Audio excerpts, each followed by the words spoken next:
Dans le village poussiéreux de Kundala, tout le monde connaissait Mamina, une guérisseuse étrange qui parlait seule et gardait chez elle des bocaux remplis d'insectes. On disait qu'elle avait fait un pacte avec les termites du sol rouge, qu'elle les appelait comme on appelle des enfants, qu'elle la comprenait. Un soir, Mamina disparaît. Sa maison aussi. Ou plutôt, elle s'effondre, réduite en poussière comme si quelqu'un l'avait dévorée de l'intérieur. Les habitants pensent à un accident, jusqu'à ce qu'ils entendent dans les premiers bruits.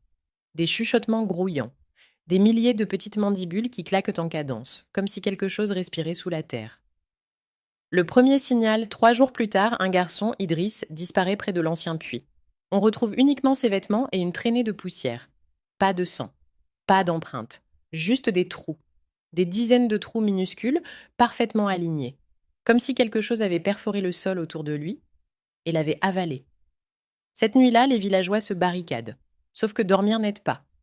Les bruits deviennent plus forts, plus proches, plus coordonnés. Comme un murmure chanté par des milliers de voix. Un murmure qui prononce un nom. Ma-mi-na. La fusion, un vieil homme raconte ce que personne ne voulait croire. Mamina, avant de disparaître, aurait trouvé la reine noire, la reine d'une colonie millénaire vivant dans les entrailles du sol.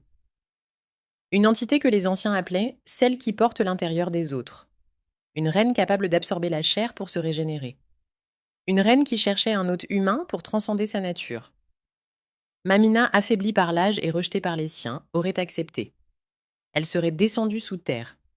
Et la colonie entière l'aurait mangée, puis reconstruite, puis mélangée à elle. L'apparition. 4e nuit, les habitants voient enfin ce qu'ils craignent. Au milieu de la place du village, une silhouette se dresse. Une femme. Ou ce qu'il en reste, son corps est à moitié humain, à moitié constitué de tunnels d'insectes. Sa peau s'effrite comme de l'argile. Ses yeux sont noirs et fendus comme des fissures remplies de termites vivantes. Sa voix n'est plus une voix. C'est un murmure d'1 million d'insectes parlant d'un même souffle. J'ai trouvé une famille qui me comprend. En un geste lent, elle lève la main. Son bras se décompose en essaim. Des termites s'en échappent, formant un nuage vivant qui recouvre le sol.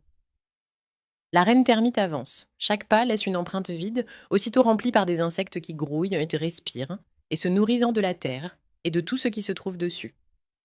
Les maisons commencent à s'effondrer. Les toits se transforment en poussière.